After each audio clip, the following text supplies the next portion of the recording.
Final Frontier offers the greatest adventure holidays. Check into a luxury billion-star space hotel.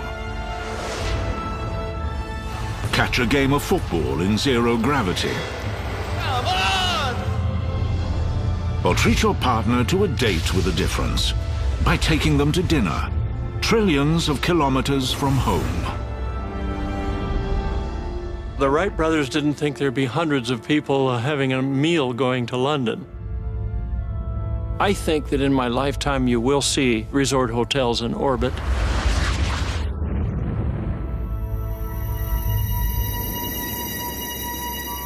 Stardate 2020. Your dream holiday starts here. Just $4 million buys a seat to fly a couple of 100 kilometers into outer space.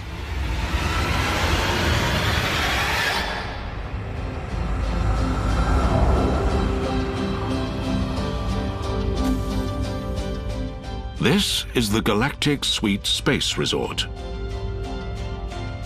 Your room is a super deluxe pod with zero gravity as standard.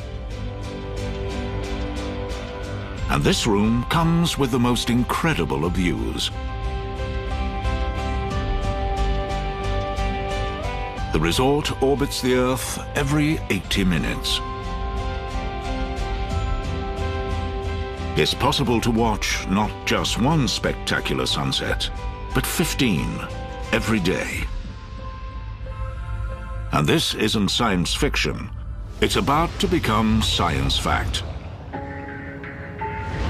In the Spanish city of Barcelona, a team of space architects are hard at work designing a space hotel fit for the stars.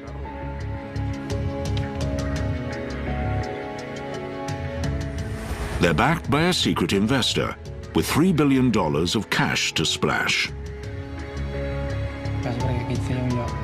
And they're already taking reservations. Never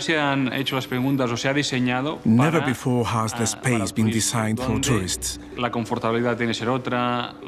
their comfort, needs and activities take on a different level of importance. What's important to us is to be amongst the first that can do it. At his boutique hotel, Xavier plans a 3-bedroom deluxe suite. The hotel will travel around the globe at 30,000 kilometers an hour, 450 kilometers up. Xavier's even planned a holiday wardrobe for the space tourist. Check in and slip on a Velcro spacesuit. And you can attach yourself to a wall like Spider-Man. 38 wealthy wannabe space tourists have already booked their hotel rooms in outer space, even though the plans are still on the drawing board.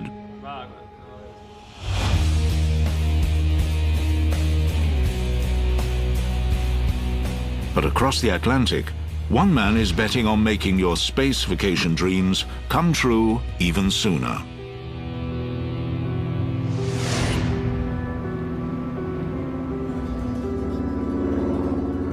Just a few kilometers from the casinos, billionaire hotelier Robert Bigelow is taking the biggest gamble of his life. I kept it a secret for a long time as to what my real ambitions were, trying to work like a dog and save money and take a lot of risks. Robert made his fortune in hotels. Now he's set his sights a lot higher. But his plans came as a surprise back at home. When I told my wife that I was going to do something like this, she said, "You're going to do what?" Robert's idea is out of this world. He's taking real estate into space, developing a giant space station that gives new meaning to high-rise living. He intends it to be used for different purposes, as a home, an office, or a weekend retreat. What we're out to do is try to create a safe, affordable environment that's larger and larger for people to do all kinds of things. Okay, I'm in position, Dave. Building in space is a costly exercise. The International Space Station cost a whopping $100 billion.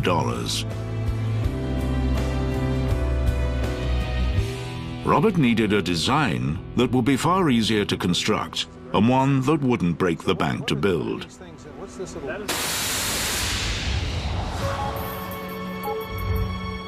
NASA came up with a solution. They were developing a huge, lightweight space habitat that inflates in orbit, making it cheap and easy to launch. But when NASA's research costs spiraled, the project was scrapped. Robert saw his chance and snapped up the plans. These systems are extremely strong. They're not balloons. Best correlation I can give you would be comparing it to the tire on your car. And it's made up of multiple layers, steel belts and other kinds of very strong materials. And that's the same way with our architecture. But would the idea fly? There was only one way to find out.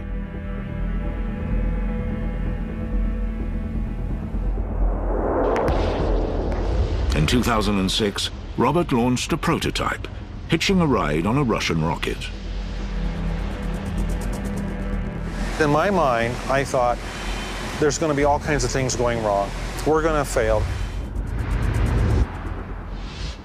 To everyone's amazement, not only did the station inflate, but it also managed to broadcast extraordinary live footage back to Earth. Biggest shock was, oh my God, what we're doing is working for real. It can't get any better than this. Now Robert is building the real thing, a full-size place in space. The launch party is planned for 2014, and the onboard entertainment promises to be spectacular.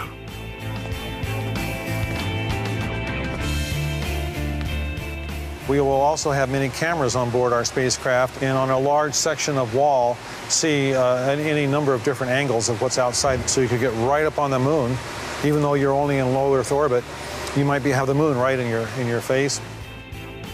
With limitless shapes and sizes, inflatable buildings could make almost anything possible in space.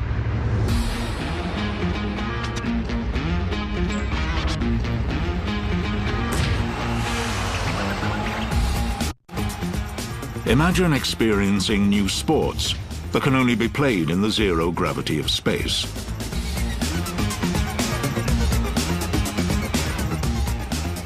Join the crowd at the Zero Gravity World Cup in a gigantic orbital space sports stadium.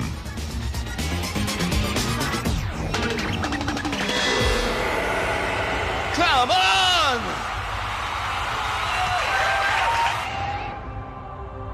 This is the dawn of a new era of space tourism. The sky is no longer the limit. But some have been unable to wait to get their space fix.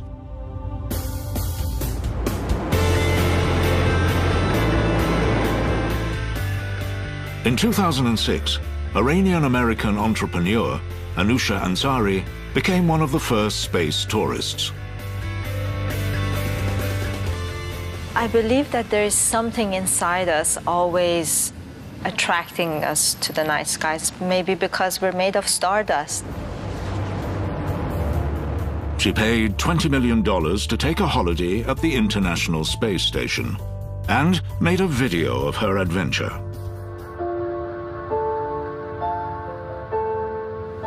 Just having the opportunity to fly from one end of the station all the way to the other, it was great. And I tried to go really fast and show off that, I'm made to be in space. I'm made to be an astronaut. Everything on board was pretty relaxed, especially in the dining room. It's the only place that you're allowed to play with your food. Any simple task that you do on a daily basis, brushing your teeth, drinking water. Just eating can be fun.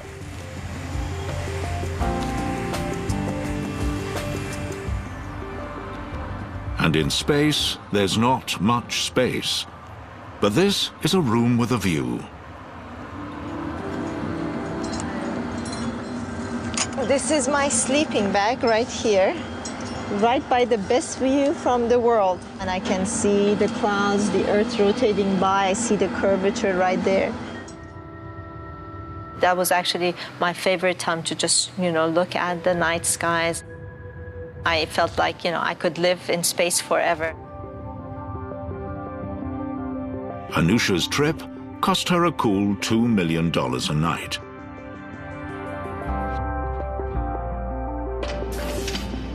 But there's good news for the rest of us. In your lifetime, you could be taking your own, more luxurious, affordable space adventure. 10, 9, 8. Go for main engine start. 6, 5, 4. One thing stands between you and the ultimate holiday in space: gravity. Space Shuttle Atlantis, reaching the crest of its historic. To overcome it costs a fortune. $500 million per shuttle launch. The rockets use vast amounts of fuel, held in gigantic throwaway tanks. It's clear that for space tourism to take off, some clever thinking was needed.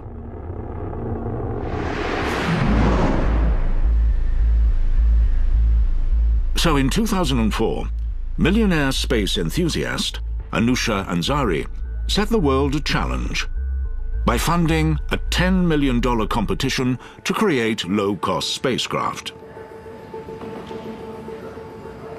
The only thing that can drive innovation is competition, to make access to space faster, safer, easier, and cheaper.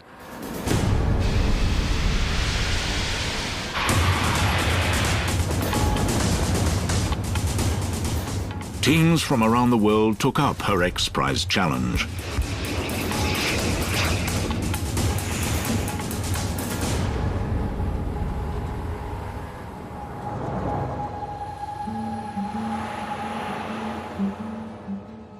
But in Mojave, California, maverick engineer Burt Rutan was ahead of the game. He was already working on a secret spacecraft. Can you do a dog? A dog? Burt is an aviation legend. You might say he's light years ahead of the competition. Okay, I'm going to do a lion. Okay, you ready? He had already built a plane so lightweight, it flew around the globe on a single tank of fuel. And he smashed altitude records with Proteus, which soared to more than 63,000 feet. Ready to go? Now, he's set his sights on sending tourists into space. Listening to those that have been in space, the way they describe it, it seems life-changing to look down on the planet. And a chance to go there and look at that? Wow. Just 5 months after the X Prize was announced, Burt Rutan rolled out Spaceship One. It had taken more than 3 years to build.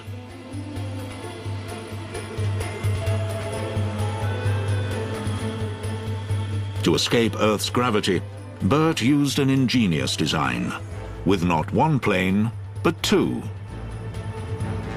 An aircraft would carry the space plane beneath its fuselage and release it at 50,000 feet.